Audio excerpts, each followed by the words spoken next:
smaller companies, and you, along with a couple of colleagues, formed one of them, the Nimrod Theatre in Sydney. There was a sense of, Whitlam was coming into power. There was a sense of a new nationalism, a new national identity being defined.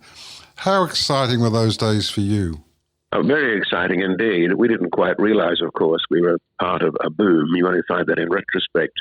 We'd had John Gorton had helped establish the film school.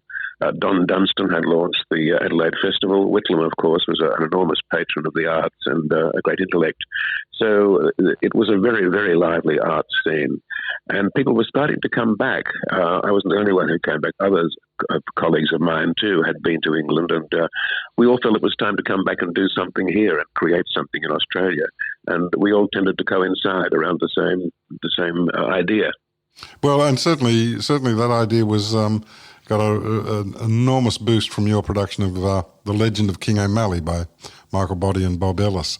That was a talisman in many ways for the new drama that was happening. Was that a conscious decision on your part to start a theatre company, to discover this new Australian style of putting on plays, of the raucous nature of it, the kind of raw larrikin quality about it? Was that something that evolved, or was that something that you intended always to do?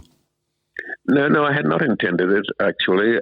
But looking back on my very early childhood, the theatre that most excited me when I was about 5 or 6 or 7 years old was the old travelling tent shows, Sawley's tent shows, which had pantomimes and revue.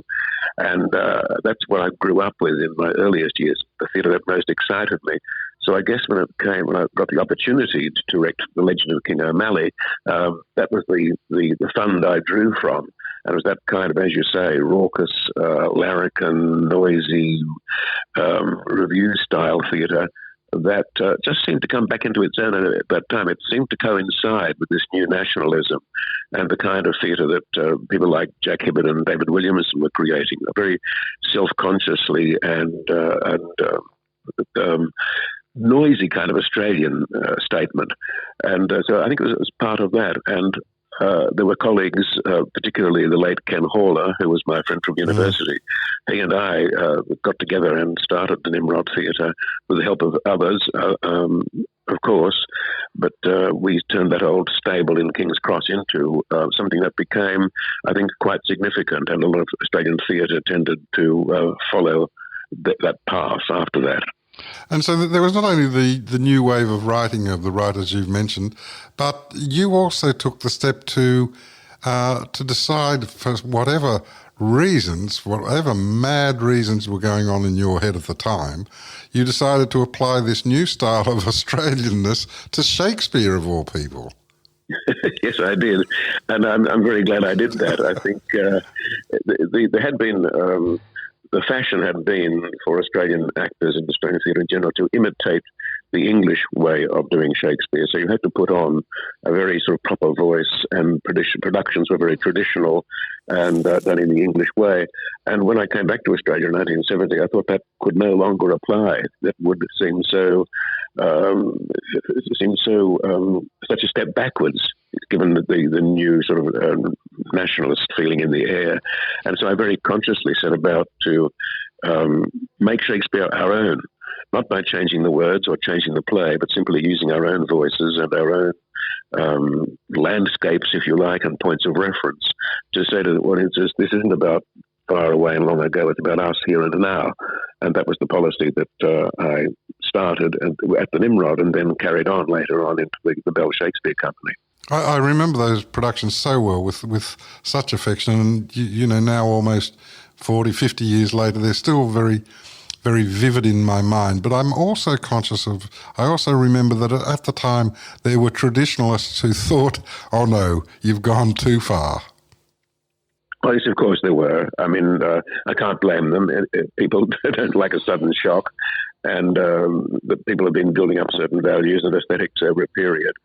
And of course, I think there is always room for the tradition to coexist alongside the experimental and the brash. Those two things can coincide and actually feed off each other, I think, as in music or painting, indeed. Indeed. And your name is now inextricably linked with the Bell Shakespeare Company, company that you formed and steered for a couple of decades. The thing that's always intrigued me about that is, has that association with Shakespeare, has that deprived you of another side of your career that you would have liked to have developed in a non-Shakespearean way? Yes, it has, I'm sure, but I have no regrets about that. It was the path that I chose very deliberately and stuck to because that was what gave me most pleasure. And looking back on it, if I had to make a choice, I'd do exactly the same thing over again because just working on those great plays, Shakespeare and other classics like Chekhov and Moliere and people, have given me so much nourishment and satisfaction that I'm pleased I followed that path rather than another. And John, before I let Paddy get a word in here edgewise, because I'm determined to dominate this conversation with you.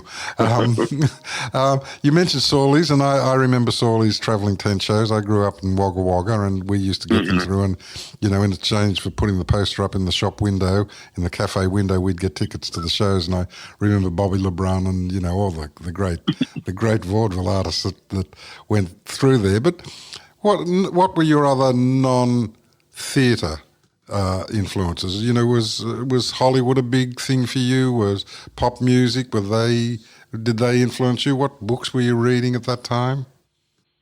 No, I wasn't. I used to go to the movies, of course, and I enjoyed going to the movies, but I never saw myself being part of that world, unlike my friend Bruce Beresford, who went straight into movies and made a huge success as a director. I was much more enchanted with the idea of live performance, of live theatre, and that's all I wanted to do. So I did, whenever possible, see live theatre, and I guess, as I said earlier, it was that influence of the vaudeville and the tent show that sustained me and gave me the most inspiration in setting out. And that's all I wanted to do, was to do that kind of theatre until I discovered, Shakespeare and the classics, and then that transformed me yet again. Okay, I'll let Patty in for a while. I was going to ask a very similar question because I can remember that the Sawley shows, enormous they were, and they travelled all over Australia by caravan, by every which way. And I, as a city slicker, I became really envious of that because we didn't get them in the cities. We didn't get those performances. You lucky people from the bush, you got the Sawley shows, and I'm just, as I said, very envious. Do you visit the theatre these days, and who do you really like? Oh, yes, I try to see as much as I can, and I'm very keen to follow who the young actors are, and especially who the young directors are. Theatre's taken a big change in the last, I would say, 10 years. So we now have many more Indigenous actors and directors performing both in stage and film.